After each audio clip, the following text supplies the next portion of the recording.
सारे दर्शकों ने प्रियंका को हार की राम राम। और भाई एक महिला है जिसका बहुत कम उम्र में पति गुजर गया है, लेकिन वो दिहाड़ी मजदूरी कर कर अपने बच्चे ने पाले है। और जो बच्चा ने दिहाड़ी मजदूरी करके पाला है और इकलौता ही बेटा वो भी नशे की चपेट में आ गया है। तो जिस उम्र में उस माँ की सेवा होनी चाहिए उस उम्र में उस माँ का जो बेटा है वो नशे में चला जाए है। और हालात इतने ख़राब हो रहे हैं कि बहुत सारे घर हैं जो नशे में उजड़ गए हैं।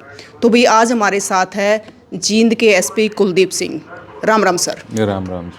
तो सर अगर नशे की बात करें तो लगातार आप भी देखने लग रहे हो कि बहुत सारे घर उजड़ने लग रहे हैं। तो नशे को लेकर हमारा पुलिस प्रशासन क्या प्रयास कर रहा है? नशे को लेकर पुलिस प्रशासन में बहुत ही ज़्यादा एक सेंसिटिविटी जो है वो आ चुकी है। काफ़ी समय से पुलिस इसमें बहुत तेज़ी से कार्रवाई कर रही है। अगर डिमांड सप्लाई की बात करें तो जो सप्लाई साइड है उसके लिए जो हमारे पास कानूनी हथियार अवेलेबल हैं, एक एनडीपीएस एक्ट है हमारे पास, काफ़ी उसमें स्ट्रिंजेंट प्रोविजंस हैं जी। सज़ा काफ़ी ज़्यादा होती है। तो उसमें हम जो है तुरंत कार्रवाई करते हैं। हमने जितने भी पीछे मुकदमे दिए हैं वो कॉमर्शियल क्वांटिटी के दिए हैं, बहुत ज़्यादा संख्या में, और काफ़ी लोगों को इसमें अपनी गिरफ्त में लिया है, कानूनी जो गिरफ्त होती है उसमें लिया है। साथ ही साथ हम इसमें कोशिश ये करते हैं कि मौके पे जिसको पकड़ा जाता है, जिसके पास ये जो पदार्थ होते हैं, जो नशे के पदार्थ होते हैं, तो खाली उस तक ही हम कानून को ना लिमिटेड रखें। हम पीछे तक जाते हैं कि वो किसको कहाँ से लेके आया था, कहाँ से ये ओरिजिनेट हुआ और कहाँ सप्लाई कर रहा था। तो फॉरवर्ड लिंकेज और बैकवर्ड लिंकेज की हम इसमें अपने आईओज़ को ट्रेनिंग भी देते हैं, और जो है हम खुद भी सीनियर लेवल पे भी इसकी जो है जांच करते हैं कि कोई कमी तो नहीं रहेगी। तो इस तरह से जो डिमांड सप्लाई नेटवर्क है उसको तोड़ने की पूरी कोशिश की जाती है। फिर जहाँ तक जींद डिस्ट्रिक्ट की बात करें तो इसमें देखने को ये मिलता है कि कुछ विशेष जो है ज्योग्राफिकल एरियाज़ हैं जींद में। बूढ़ा बाबा बस्ती है, और नरवाना में उचाना, नरवाना में जो ये चमेला कॉलोनी है, और इसके अलावा रशीदा एक गांव है वहाँ पे, और धमतान साहिब भी एक आता है एरिया, और इसके अलावा लोचब जो जींद सदर जींद थाने के अंतर्गत आता है। तो वहाँ पे देखने को मिलता है कि ये कुछ विशेष लोग हैं वहाँ, फैमिलीज़ हैं जो कि गरीब होने की वजह से या किसी और वजह से वो इसमें कहीं ना कहीं से बाहर से ट्रेन के माध्यम से वो ये जो कंट्राबैंड पदार्थ होते हैं इनको लेके आ जाते हैं और आसपास के एरिया में सप्लाई करते हैं। तो उसके लिए हमने विशेष एक अपना प्रारूप तैयार किया है। वो जो गांव है या वो जो जगह है उसके चारों तरफ हमने नाकाबंदी की है, और हमने अपना टारगेट जो अपने लोगों को दिया है, पुलिस वालों को, वहाँ पे कि कोई भी बाहर की कोई बाइक वहाँ पे दिखती है या बाहर का कोई व्यक्ति जो वहाँ का नहीं है, अनजान व्यक्ति है, तो वहाँ गांव वालों की मदद से एक छोटी छोटी समितियां बना रखी हैं, तो उनकी मदद से वो हम उसमें उनकी तलाशी लेते हैं, और कोई भी ऐसा व्यक्ति मिलता है या उसका कोई बाइक मिलती है तो उसको हम इम्पाउंड भी करते हैं। तो ये कम्प्लीटली हम कोशिश यही रखते हैं कि जो डिमांड सप्लाई चेन है उसको डिस्टर्ब किया जाए। तो ये तो हुआ डिमांड सप्लाई को डिस्टर्ब करने की बात। अब आते हैं कि जो ऑलरेडी नशे की गिरफ्त में आ गया, जैसे आपने बिल्कुल सही कहा कि कोई जो महिला है उसका पति गुजर जाता है और बच्चे जो हैं इस तरह की चीज़ों में पड़ जाते हैं, तो उसका तो पूरा ही खानदान, पूरा परिवार बर्बाद हो जाता है। तो उसकी रोकथाम के लिए हमने एक विशेष टीम बना रखी है, नशा मुक्ति टीम, जिसमें हमारे 7 लोग हैं और उसमें से 3 महिलाएं हैं और 4 पुरुष हैं। तो वो टीम क्या करती है, सर्वे, पहले तो सबसे पहले हम समस्या को समझते हैं। अब ये समस्या है कि जो नशे की गिरफ्त में आ गए, जो नशे की मतलब नशा करने लग रहे हैं, उनको कैसे छुड़वाया जाए। तो हम उस टीम को हमने ये ट्रेनिंग दे रखी है कि जो नशा जो करने लग गया है वो एक बीमारी का शिकार हो गया है, उनकी काउंसलिंग करने की ज़रूरत है, उनको अकेला नहीं छोड़ना है, क्योंकि आइसोलेशन में, अकेलेपन में भी वो नशे से दूर जा ही नहीं पाते हैं। तो हमारी टीम क्या करती है, उनकी काउंसलिंग खुद भी करती है, और जो विशेषज्ञ हैं जैसे सिविल हॉस्पिटल से हमें काफ़ी मदद मिलती है इसमें, चाहे वो जींद का सिविल हॉस्पिटल हो या जो सब डिविजनल सिविल हॉस्पिटल्स हैं, उनकी वहाँ पे जो डॉक्टर्स हैं उनसे हम मदद लेते हैं, काउंसलिंग कराते हैं। फिर जो प्रोटोकॉल के तहत जो दवाइयाँ उनको दी जानी हैं वो दिलवाई जाती हैं। फिर जींद में जैसे 6 नशा मुक्ति केंद्र है, उनसे भी हमारा कोऑर्डिनेशन रहता है। तो हम अपनी गाड़ी से, हमने इस टीम को एक गाड़ी भी मुहैया करा रखी है, तो वो गाड़ी से उनके घर से ही लेके जाते हैं मरीज़ को, मरीज़ मैं बोलूँगा इनको, तो वो वहाँ डॉक्टर से उनको दवाई दिलाते हैं और वो एक लिमिटेड 5 दिन 4 दिन के लिए दिलाते हैं, फिर से रिपीट करवाते हैं। तो हमारा ये मुहिम रहता है। तो इसमें हम पूरे आंकड़े रखते हैं अपने पास कि कितने लोगों को हमने दवाई दिलाई, कितने की काउंसलिंग कराई और कितने जो है नशा मुक्त हो गए। इसके अलावा एक और पहल हमने कर रखी है, वो पूरे हरियाणा में, हालांकि जो डीजीपी हरियाणा है उनकी तरफ से ये एक पूरा अभियान चलाया गया, जिसमें टोटल जो गांव और वार्ड हैं, जैसे जींद की बात करें तो यहाँ 400 के करीब कुल मिला के गाँव और वार्ड हैं। तो उनमें से कितने ऐसे वार्ड और गांव हैं जिनको हमने नशा मुक्त डिक्लेयर किया, तो वो भी एक डाटा हम मेंटेन करते हैं। तो लगभग हमने 150 के आसपास जो नशा मुक्त किए हैं ऐसे वार्ड और गांव, लेकिन वो जो है गांव वालों की और जो वार्ड के बासिंदे हैं उनकी मदद से ही वो कर पाते हैं। तो वहाँ हम बोर्ड भी लगवाते हैं ताकि एक मोटिवेशन उनको मिले। इसके अलावा एक और इम्पोर्टेंट चीज़ हम कर रहे हैं कि जो स्कूल्स हैं या दूसरे जो कॉलेजेस हैं, संस्थान हैं, वहाँ जाके एक अवेयरनेस प्रोग्राम भी हम ऑर्गेनाइज़ कर रहे हैं अलग अलग लेवल्स पे। चाहे उसमें कोई हमारे डीएसपी स्तर के अधिकारी हो, इस मेरे को जाना हो, तो वो जाके हम अपना एक टारगेट बना के रखते हैं कि वहाँ जाके उनको लाइव एग्जांपल्स दे के बताएं कि किस तरह से नशा कहाँ लेके जाता है इंसान को और इससे दूर कैसे रहना है। जैसे मैंने बीच में जिक्र किया कि आइसोलेशन, जो अकेलापन है, अगर कोई नशा किसी की फैमिली में आ जाता है, कोई बच्चा करने लगता है नशा, तो माँ बाप को या जो उनके संबंधी हैं, जो सजग नागरिक हैं उनके परिवार में, तो उनको ये देखना जरूरी है कि उसके बर्ताव में क्या फ़र्क आ रहा है। और हल्का सा बर्ताव में फ़र्क, मतलब हमें थोड़ा सा मन में डाउट लाना पड़ेगा कि कुछ तो गलत है। तो फिर वो, मैं ये नहीं कहूँगा कि उसको डॉक्टर के पास ले जाए, लेकिन उसको करीब से थोड़ा सा परखने की और उस पर ध्यान रखने की ज़रूरत है। और कुछ ही दिन में पता लग जाता है कि ये कोई गलत संगत में तो नहीं पड़ गया है। तो अगर ऐसा कंफर्म हो जाता है कि ये कोई नशा कर रहा है, चाहे वो कोई इंजेक्शन के थ्रू नशा कर रहे हैं या कोई टैबलेट से कर रहे हैं या और कोई माध्यम से कर रहे हैं, तो उसमें फिर हमें उसे अकेला नहीं छोड़ना है। आमतौर पर जो हमारा अपना एक्सपीरियंस है, यही देखने को आ रहा है कि फैमिलीज, जो पेरेंट्स हैं, कुछ दिन तो कोशिश करते हैं, फिर उनको अकेला छोड़ देते हैं। अकेला मतलब वो कि ठीक है जी, इसकी लाइफ इसने तो बर्बाद कर ली, वो हार मान जाते हैं। जबकि मैं ये रिक्वेस्ट करना चाहूँगा आपके माध्यम से कि इसका एक इलाज, ट्रीटमेंट अवेलेबल है। खाली दिक्कत ये है कि जैसे आपने सुना होगा कि कैंसर की बीमारी हो जाती है, उसमें अलग अलग थेरेपीज़ होती हैं, लंबा समय लगता है। तो ये भी एक उसी लेवल की मैं समस्या इसको कहूँगा। उसमें इलाज है, ये है उसमें सबसे ज़्यादा कारगर जो इसकी दवाई है कि वो फैमिली का, फ्रेंड्स का जो सपोर्ट है, वो बहुत ज़रूरी है। उसके बिना ये इससे निकाल पाना उस जो अंडर ट्रीटमेंट व्यक्ति है पॉसिबल नहीं हो पाता है। नहीं तो होता ये है कि हम 2-3 महीने की मेहनत के बाद उसको ठीक भी करवा लेते हैं, लेकिन फिर वो अकेलापन में जाके फिर से इसकी गिरफ्त में दोबारा से आ जाता है।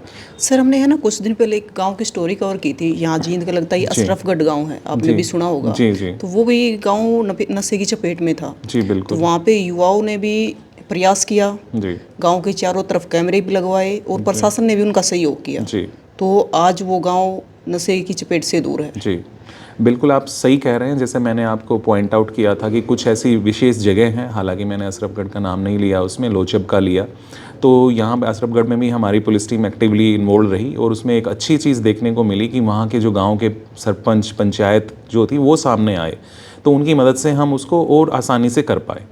और एक विशेष समुदाय के लोगों का नाम इसमें खास तौर पर देखने को मिलता है, मैं वो नाम नहीं लेना चाहता, लेकिन ये एक कड़वी सच्चाई उभर कर सामने आ रही है। तो हमें सब मिलकर, वो समुदाय ही क्यों इसमें आगे इसमें शामिल मिलता है, तो उनकी जो अपनी समस्याएं, चाहे कोई उसमें कोई एम्प्लॉयमेंट अपॉर्चुनिटी उनको दिलवानी है या दूसरे जो गवर्नमेंट की स्कीम्स हैं उनसे कोई उनको फ़ायदा दिलवाना है, तो वो एक होलसम एक जो है उसका सॉल्यूशन निकालना पड़ेगा। नहीं तो ये जितने भी मैंने जगह का नाम लिया, यहाँ पे देखने में यही आ रहा है कि जो वो अकेलापन है, वो आइसोलेशन है, वो इंडिविजुअल लेवल पे नहीं, ये जो समाज के कुछ तबके हैं, कुछ ग्रुप्स हैं, इनको भी कम्प्लीटली हम जो है अलग थलग छोड़ देते हैं, तो वो भी फिर वो शॉर्टकट में जो है अपराध जगत में वो प्रवेश कर लेते हैं। तो सर, पंचायत को या युवाओं को भी इस पे प्रयास करना चाहिए।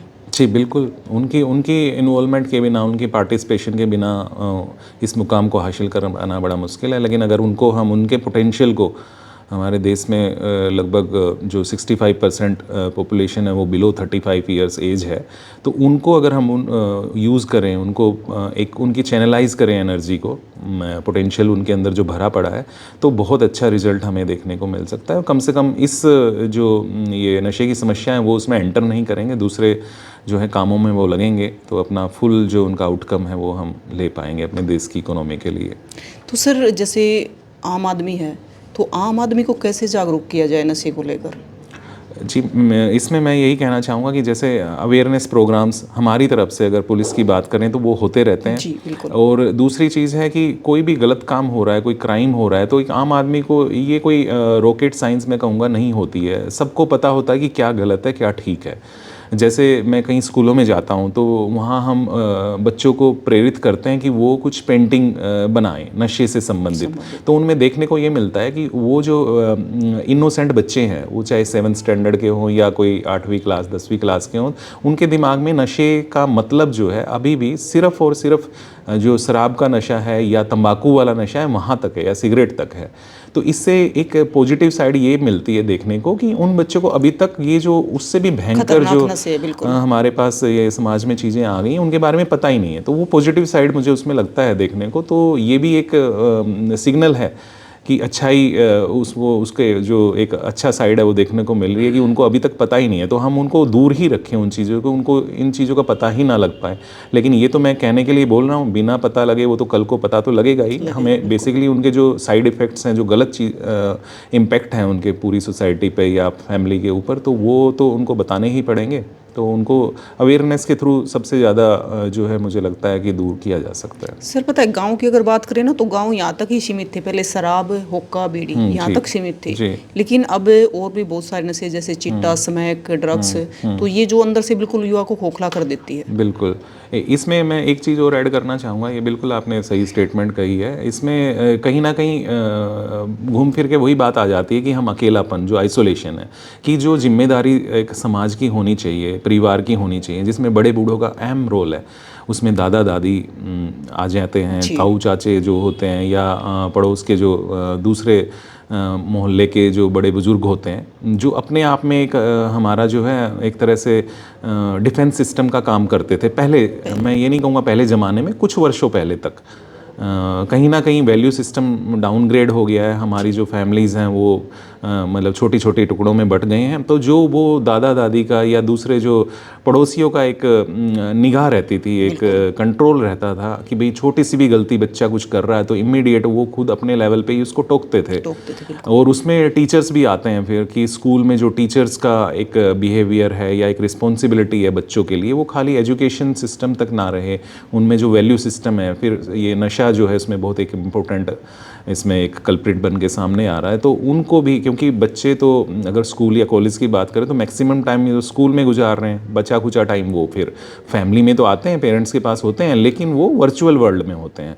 वो कहीं ना कहीं स्क्रीन टाइम उनका इतना ज़्यादा हो गया है कि वो मोबाइल पे या दूसरे टैबलेट्स पे लगे रहते हैं, और उनको वर्चुअल वर्ल्ड में दूसरे अट्रैक्शन के पॉइंट मिल जाते हैं, तो वो ठीक से उसको अपनी जो एक गोल है उस पर टारगेट कर नहीं पाते। तो वो कहीं ना कहीं मेरा कहना ये रहेगा कि जो बड़े बुज़ुर्गों का जो एक रिस्पॉन्सिबिलिटी थी समाज में, वो कम हो गई है। तो अगर इसमें भी हम कुछ इसको रिवाइटलाइज कर पाएँ दोबारा से, इसको किसी भी तरह से, उसमें सबको साथ आना पड़ेगा। तो इस तरह की जो समस्याएं हैं नशे वाली जो बढ़ती जा रही हैं, तो वो रोकने में बड़ी उसमें सुविधा मिलेगी। जिस तरह आप कह रहे हो कि जैसे ज्वाइंट फैमिली होती थी पहले, बड़ी फैमिली होती थी, तो उसमें रोक टोक भी होती थी बच्चों पे। अब छोटी छोटी फैमिलियां हैं, रोक टोक नहीं होती, पेरेंट्स अपने बच्चों को टाइम नहीं दे पाते, तो इसमें पेरेंट्स की भी कमी रहती है। हाँ बिल्कुल। इसमें मैं फिर से यही कहना चाहूँगा कि जो इलेक्ट्रॉनिक गैजेट्स इतने आ गए हैं कि पेरेंट्स को अगर थोड़ा टाइम भी मिल रहा है तो वो कहीं ना कहीं वो वर्चुअल वर्ल्ड में अपना एंटरटेनमेंट के साधन ढूंढते हैं। कोई अपनी छोटी रील्स देखता है, वो बच्चों के साथ बैठते तो हैं फिजिकली, लेकिन उनके साथ एंगेज नहीं कर पाते खुद को। वो बच्चे अगर इसको उल्टी तरीके से देखें तो अगर वो एंगेज करने की कोशिश भी करे तो बच्चे जो है स्क्रीन टाइम अपना बढ़ा के बैठे हैं। वो अपना, चाहे वो फिर कोई गेम खेल रहे हों मोबाइल पे या कोई और कोई जो है कोई रील को देख रहे हों, तो उसमें लग जाते। तो कहीं ना कहीं जो एंगेजमेंट है पेरेंट्स की बच्चों के साथ, वो जो है दोबारा से हमें वापस लानी पड़ेगी। तो सर जैसे हमारी पंचायतें हैं तो पंचायतों को क्या प्रयास करना चाहिए नशे को लेकर? पंचायतों के बारे में मैं ये कहना चाहूँगा, जींद का तो एक बड़ा अच्छा एक हिस्टोरिकल बैकग्राउंड रहा है पंचायती सिस्टम में, और जो ये खाप पंचायत विशेषकर, और बड़ा बड़ा पॉजिटिव चेंज देखने को मिला है जींद में। पहले जो दूसरी चीज़ों में एक नेगेटिव रोल में कहीं ना कहीं मीडिया में पंचायतों का, विशेषकर खाप पंचायतों का नाम आता था, लेकिन अब बहुत सारे पॉजिटिव ऐसे जो है इनिशिएटिव हमारे यहाँ की खाप पंचायतें ले रही हैं, चाहे वो फिर जो सड़क पे बेसहारा पशु हों उनकी सुरक्षा को लेकर हो, या कोई मुद्दे ऐसे होते हैं जो किसानों से संबंधित हैं, या कोई ऐसे कहीं ऐसी कोई दुर्घटना हो जाती है, चाहे कोई रोड ख़राब है या उस तरह के, उसमें भी खाप पंचायत एक पॉजिटिव रोल में जो है सामने आती है। तो इस विषय में भी ऐसा नहीं है उन्होंने नहीं किया, अभी पीछे लोटे में नमक डालने का एक जो है प्रयास किया गया, जिसके तहत यही मैसेज दिया गया कि भाई ये लोटे में नमक डालो, कि भाई हमने एक तरह से कसम खा ली कि हम इस प्रॉमिस को कभी तोड़ेंगे नहीं, कि भाई नशा नहीं करेंगे, हम ना ही करने देंगे। तो इस तरह के जो छोटे छोटे इनिशिएटिव हैं वो हमारी पंचायतें बढ़ चढ़ कर भाग ले सकती हैं। बल्कि मैं तो एक और एक एक्स्ट्रा जुडिशियल मैं कहूँगा जो मैं बात कहने जा रहा हूँ उसको, कि पंचायत को इतनी अथॉरिटी होती है गांव में या जहाँ की भी वो ज्यूरिसडिक्शन की वो पंचायत है, कि वो ग्राम सभा की मदद से एक ऐसा डिसीजन ले कि जो परिवार वहाँ पे इस तरह के नशा जैसी चीज़ें बेच रहा है, कई बार होता है कि पुलिस को वो बेच तो रहा है, लेकिन क्योंकि हम एक्ट के हिसाब से उन चीज़ों को रंगे हाथ पकड़ नहीं पाते, मान लीजिए 1 महीने के लिए, लेकिन 1 महीने तक तो वो तो वहाँ पे पता नहीं कितने युवाओं को बर्बाद कर देंगे। तो पंचायत को क्या है कि पंचायत को मालूम है, वहाँ के लोग तो क्योंकि 24 घंटे वहीं रहते हैं, पड़ोस में रहते हैं, उनको पता है कि ये गलत कर रहा है ये परिवार या ये व्यक्ति, तो उसके खिलाफ वो अपना एक सोशल लेवल पे, मैं ये नहीं कहूँगा उसका हुक्का पानी बिल्कुल बंद कर दें, लेकिन इस तरह का एक पहल कर सकते हैं कि भाई उस पर 11,000 रुपये का जुर्माना लगाया जाए, या इस तरह का कुछ भी जो एक वायबल हो, उस चीज़ की गिरफ्त में ना आए। हाँ जी बिल्कुल, और वो भी रुक जाए जी। क्योंकि उनका जो गाँव का इम्पैक्ट उनके ऊपर होगा वो बिल्कुल लगातार रहेगा। पुलिस का तो मैंने जैसे बताया कि हो सकता है जब हम वहाँ उनको ट्रेस करने के लिए जाएं ऐसी चीज़ों को, तो उस टाइम हमें ना मिल पाए, लेकिन तब तक 2 दिन 3 दिन बीत जाएंगे उसको पकड़ने तक, तो तब तक वो 2-3 लड़कों को भी अपने इस जाल में फंसा लेगा, तो वो हमारे लिए बड़ी एक हानि होगी। बिल्कुल। तो सर एक चीज़ और मैं आपको बताना चाहूँगी कि प्रशासन को भी और पंचायत को भी उन परिवारों को भी सम्मानित करना चाहिए ना जो नशे से दूर है जी, ताकि और लोगों में भी मैसेज जाए, मोटिवेट हो कि ये ऐसे परिवार है जिनमें नशा नहीं है किसी प्रकार का। जी बिल्कुल। ये इसमें मैं थोड़ा सा इसको अलग से कहना ये चाहूँगा कि बिल्कुल ऐसे लोगों को तो करने में डाउट ही नहीं है कुछ, लेकिन और बेटर जो हमने जो सोचा है या जो हम कर रहे हैं वो ये कर रहे हैं कि जो नशे में थे जो युवा, और उनको चाहे आप लोगों की मदद से या और समाज के अन्य जो अंग हैं उनकी मदद से, या पुलिस के जो हमारे प्रयास जिनके बारे में मैं बता रहा हूँ उनकी वजह से हम उस गिरफ्त से निकाल पाए, तो उनको हम कोशिश करते हैं कि हम जो है ऐसे प्रोग्राम्स में लेके जाएं और वो अपनी आप बीती बताएं, क्योंकि दिक्कत ये आती है कि वो थोड़ा संकोच करते हैं और उनकी अपनी एक प्राइवेसी है, तो कहीं ना कहीं एक ऐसा ना लगे कि भाई उनकी एक नुमाइश की जा रही है गलत तरीके से ऐसे प्लेटफॉर्म्स पे। तो हमें जैसे हमने मान लिया 20 लोगों को नशे की गिरफ्त से निकाला, तो 1 या 2 ही मिलते हैं जो इसमें सामने आते हैं, वो तैयार होते हैं कि भाई वो अपनी स्टोरी बताएंगे उनको क्या क्या दिक्कतें सामने आई और कैसे वो इससे निकल पाए। तो हम कोशिश ये करते हैं कि हम उनको ऐसे प्रोग्राम्स में ले जाएं, रूबरू कराएं लोगों से, और उनको हमने सम्मानित किया भी है। जी। तो सर आम आदमी पुलिस प्रशासन की किस प्रकार सहयोग कर सकता है इस मामले में? जी बिल्कुल, आम आदमी तो हमें तुरंत जो है एक इन्फॉर्मेशन दे और उसका नाम पता, जैसे आप आमतौर पे सुनते ही हैं कि हम कोई डिस्क्लोज़ नहीं करते, उनका पूरा सेफ्टी उनकी सिक्योरिटी का ध्यान रखते हैं, तो हमें तुरंत बताए। अलग अलग चैनल से हमें बता सकते हैं, जैसे पुलिस के तो सभी के जिस भी अधिकारी से उनको लगता है कि हाँ वो कॉन्फिडेंट हैं कि भाई वो इस इन्फॉर्मेशन पे तुरंत कार्रवाई करेंगे, तो उनके नंबर्स जो मोबाइल नंबर, पुलिस में तो एक अच्छी चीज़ हरियाणा पुलिस में ये है कि लैंडलाइन का तो कॉन्सेप्ट है ही नहीं, जो सरकारी मोबाइल नंबर्स पूरा वेबसाइट्स पे रहते हैं, तो आराम से वो कोई भी वेबसाइट पे रहते हैं, पुलिस थाने के बाहर, चौकी के बाहर या दूसरे ऑफिसेज हैं उनमें लिखे रहते हैं, तो वहाँ दे सकते हैं। और जो हेल्पलाइन नंबर्स भी हैं उन पे भी दे सकते हैं, 1933 हैं उन पे दे सकते हैं।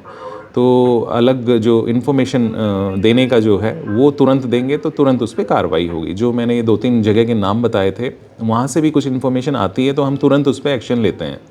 और उसमें होता ये है कि जैसे 10 जगह से आती है इन्फॉर्मेशन, इनपुट आती है, तो ज़रूरी नहीं 10 की 10 जगह हम रंगे हाथों किसी को पकड़ लें, लेकिन 1-2 जगह ऐसा हो पाता है। बट जो बाकी जगह जो 8 जगह बचती है सपोज, तो वहाँ भी एक जो डेटरेंस होता है कि लोगों को जो दिखता है कि हाँ, जो डर एक जो पॉजिटिव डर जो रहना चाहिए किसी बीमारी को दूर करने के लिए, वो बनता है। तो वो एक अच्छी, मुझे पर्सनली लगता है बड़ा सेटिस्फैक्टरी कि हाँ, कोई इनपुट आई है और हमने इमीडिएट उस पर एक्शन लिया है।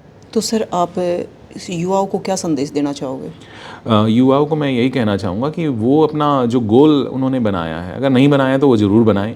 गोल बनाया तो वो गोल को अचीव करने के लिए जो है वो काम करें हर तरह से। और अपने आप ही वो, उनको टाइम ही नहीं रहेगा ये नशे जैसी जो गलत चीज़ें हैं उसमें जाने का।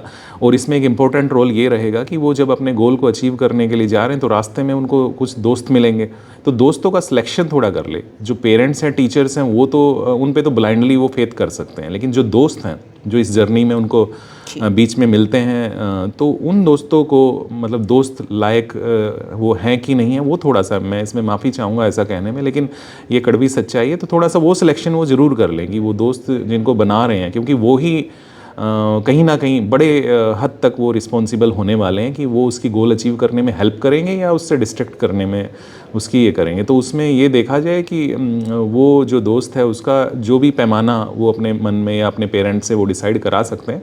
ये कोई रॉकेट साइंस नहीं है, आराम से पता लग जाता है कि भाई दोस्त ठीक है कि नहीं। तो वो उसको थोड़ा सा अपने पेरेंट्स की हेल्प से या जो भी उनके शुभचिंतक हैं उनसे शेयर करके जो है डिसाइड कर लें। जी बिल्कुल भाई, एसपी साहब ने बिल्कुल ठीक कहा, क्योंकि हमारे बड़े बुजुर्ग भी कहते हैं कि जैसी संगत वैसी रंगत।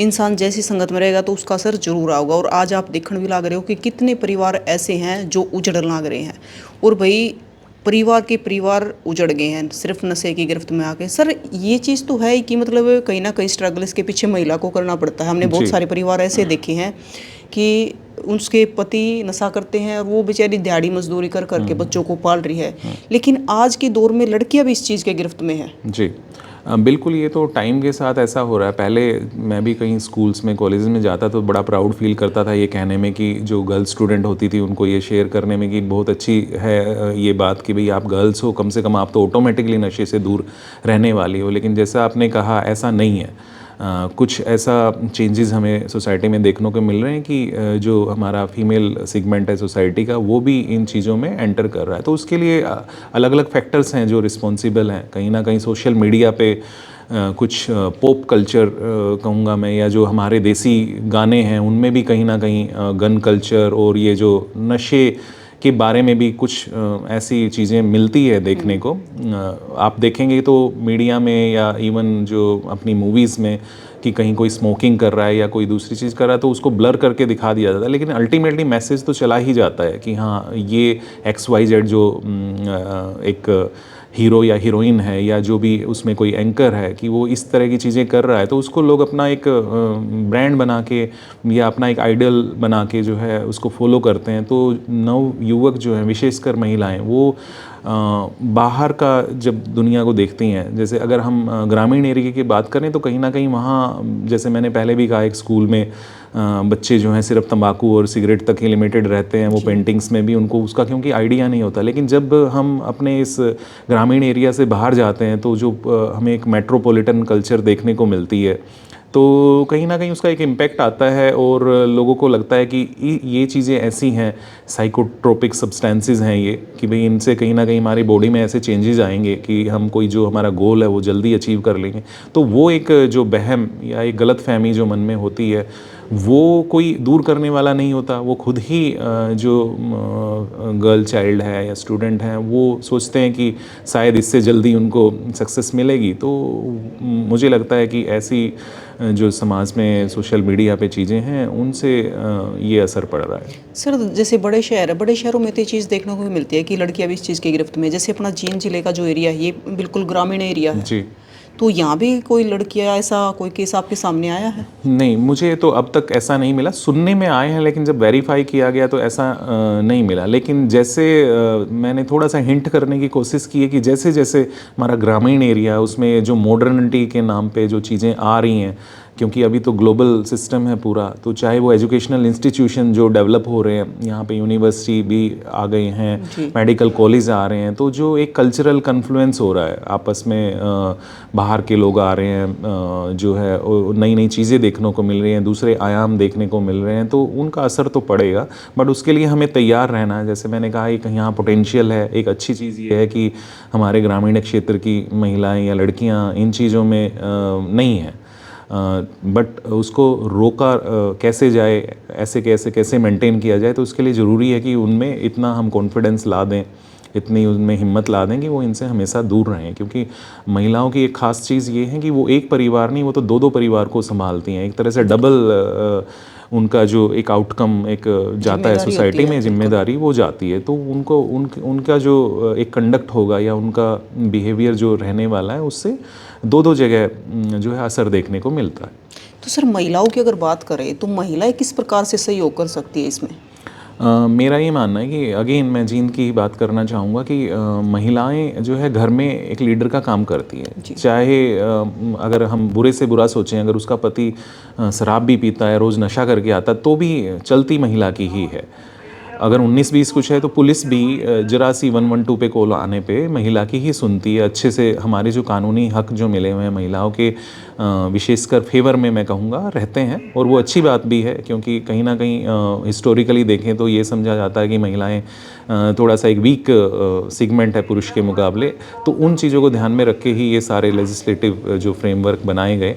तो महिलाओं की जो लीडरशिप है घर के अंदर, तो उसको यूटिलाइज़ करें महिलाएं। उनको अगर कोई डर लगे, कोई ऐसा लगे कि नहीं उनको दबाया जा रहा है, तो पुलिस या समाज का और अंग कोई जिन पे उनको भरोसा हो, उनसे संपर्क करें। तो मुझे पूरा यकीन है कि उनकी सब लोग मदद करेंगे।